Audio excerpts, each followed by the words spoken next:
नमस्कार मित्रों, खेल और खिलाड़ियों की आवाज़ खेल पथ में आपका हार्दिक स्वागत है। दोस्तों, 10 दिसंबर 2022 को लगा था कि अब खेलों में बाहर आएगी और सब कुछ ठीक ठाक चलेगा।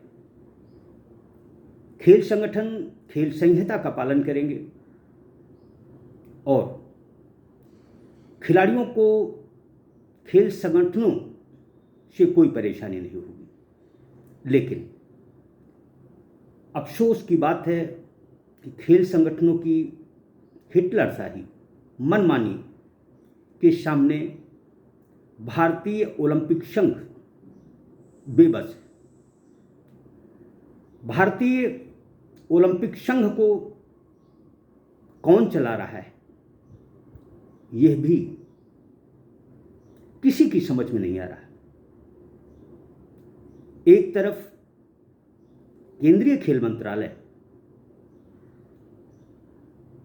कुछ संगठनों को जहां मान्यता देकर उनकी पीठ थपथपा रहा है, वहीं भारतीय ओलंपिक संघ जो काम उसे करने चाहिए उन्हें नहीं कर रहा। आलम यह है कि खेल संगठन मनमानी कर रहे हैं। खेल संहिता का खुलेआम चीरहरण हो रहा है। लेकिन भारतीय ओलंपिक संघ के पदाधिकारी हाथ पर हाथ रखे बैठे हैं। खेल प्रेमियों को लगा था कि भारतीय ओलंपिक संघ की नई कार्यकारिणी बेहतर निर्णय लेगी, खेल हित में निर्णय लेगी, खिलाड़ी हित में निर्णय लेगी। लेकिन यह तो कुछ करने में ही अपने आप को असहाय पा रही है। खेल प्रेमियों को लगा था कि भारतीय ओलंपिक संघ से दागी और बागी जा चुके हैं, लेकिन ऐसा नहीं है। जो लोग गए उनके प्यादे भारतीय ओलंपिक संघ में काबिज हो गए। कहने को 14 सदस्यीय इस कार्यकारिणी में एक से बढ़कर एक खिलाड़ी शामिल है, लेकिन ये खिलाड़ी कुछ भी करने में असहाय महसूस कर रहे हैं। राज्य खेल इकाइयां, राज्य ओलंपिक संघ मनमानी कर रहे हैं। उन्हें खेल संहिता से कोई लेना देना नहीं। खेल संहिता उनके लिए कोई मायने नहीं रखती। यही वजह है कि कुछ लोग तो राज्य ओलंपिक इकाइयों में इस तरह पैठ बना चुके हैं जिनका निकलना या निकाला जाना असंभव सी बात दिख रही है। ऐसा लगता है कि कुर्सी इन्हीं के लिए बनाई गई है। दरअसल जिस तरह का खेलों में नंगनाच चल रहा है, उससे खिलाड़ी असमंजस में है। हर व्यक्ति खेल संगठन की कुर्सी में काबिज होना चाहता है। एन केन प्रकारेण उसे कुर्सी चाहिए। खेलों और खिलाड़ियों की भलाई से किसी को कोई लेना देना नहीं है। दरअसल जिस तरह राज्य खेल संगठनों, राज्य ओलंपिक एसोसिएशन मनमानी कर रहे हैं, भारतीय ओलंपिक संघ और केंद्रीय खेल मंत्रालय को ठेंगा दिखा रहे हैं, उससे विचित्र स्थिति निर्मित हो गई है।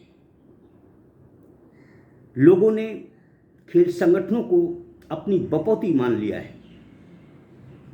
दुख और अफसोस की बात है, खेलों की भलाई सोचने वाले लोग भी हाथ पर हाथ रखे बैठे हैं और हिटलर शाही परवान चढ़ रही है। चुनाव, खेल संगठनों के चुनाव, इसके लिए भी नियम कायदे हैं, लेकिन नियम कायदों की भला किसको परवाह है? नियम कायदे कानून को बलाए ताक रख बिना सूचना के न केवल चुनाव संपन्न हो रहे हैं, बल्कि पदाधिकारी भी बनाए जा रहे हैं। जहां कुछ खेल संगठनों में नए नए पदाधिकारी चयनित किए जा रहे हैं, वहीं कुछ खेल संगठनों के नामों में परिवर्तन कर न केवल चुनाव हो रहे हैं, बल्कि खेलनहार पदारूढ़ भी हो रहे हैं। दरअसल ये जो नांगराज खेलों में चल रहा है, इसका सबसे बड़ा नुकसान खिलाड़ियों को है। एक एक संगठन के चार चार हकदार हैं।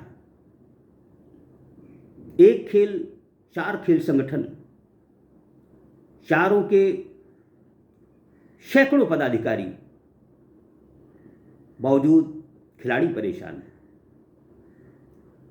खिलाड़ी परेशान हैं तो हैं, भारतीय ओलंपिक संघ भी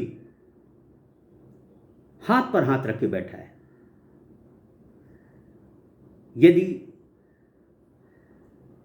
खेलों में बेहतर करना होता, पारदर्शिता लानी होती, तो 10 दिसंबर के बाद भारतीय ओलंपिक संघ को सभी राज्य ओलंपिक एसोसिएशन और दूसरे खेल संगठनों को न केवल भंग करना चाहिए था, बल्कि खेल संहिता के दायरे में सभी के चुनाव होने चाहिए। लेकिन इस काम को भारतीय ओलंपिक संघ नहीं कर सका। खेल निदेशालय भी अपने आप को असहज स्थिति में पा रहा है।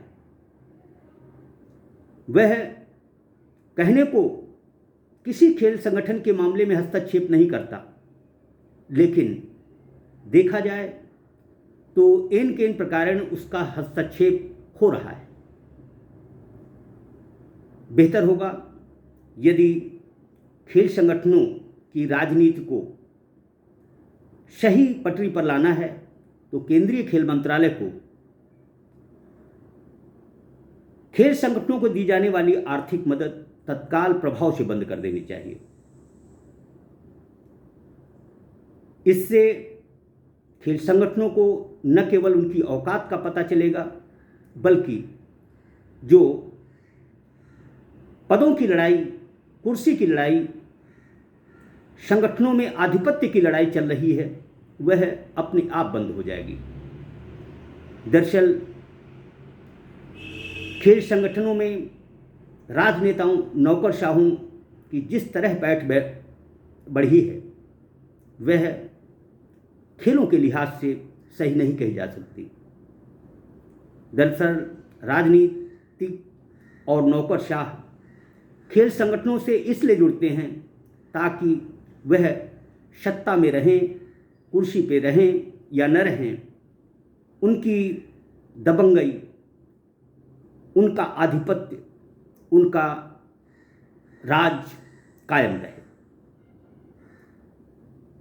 आज कोई ऐसा खेल संगठन नहीं है जिसमें नौकरशाह और राजनीतिज्ञ पदारूढ़ न हो। दरअसल भारतीय ओलंपिक संघ को बीसीसीआई से कुछ सीखना चाहिए। एक आदमी एक पद, यदि इस नियम को लागू कर दिया जाए तो अपने आप खेल संगठनों में काबिज आधे से अधिक राजनेता और नौकरशाह हट जाएंगे। राजनेताओं और नौकरशाहों का खेल संगठनों में रहना बुरी बात नहीं है। दरअसल यदि नौकरशाह और राजनेताओं को खेल प्रेम है, खिलाड़ियों से प्रेम है, वे चाहते हैं कि राष्ट्र खेलों में आगे बढ़े, तो वह खेलों की सेवा करें, खिलाड़ियों को प्रोत्साहित करें, लेकिन पहले जिस कुर्सी पर काबिज हैं उसे छोड़ दें। यदि राजनेता है तो वह अपने पद से त्यागपत्र देकर खेल संगठनों में काबिज हो। इसी तरह से नौकरशाह भी। देखने में आता है कि एक एक नौकरशाह दर्जनों पदों पर काबिज है। अब सवाल यह उठता है कि ऐसे नौकरशाहों की खेल संगठनों में आखिर जरूरत क्या है, जब वह पदों में रहकर खेलों के लिए अच्छा काम नहीं करते तो खेल संगठनों में रहकर वो क्या खाक करेंगे। दरअसल खेल संगठनों से नौकरशाहों और राजनेताओं को न केवल हटाया जाना चाहिए, बल्कि उनसे ये कहा जाना चाहिए कि यदि वह खेल संगठनों की राजनीति करना चाहते हैं तो वह सामाजिक राजनीति से त्यागपत्र दें या नौकरशाह अपने पदों से इस्तीफा देकर खेल संगठनों से जुड़ें, खेलों में बाहर लाएं, खिलाड़ियों को प्रोत्साहित करें। लेकिन क्या ऐसा हो पाएगा? यह बिल्कुल असंभव प्रतीत होता है।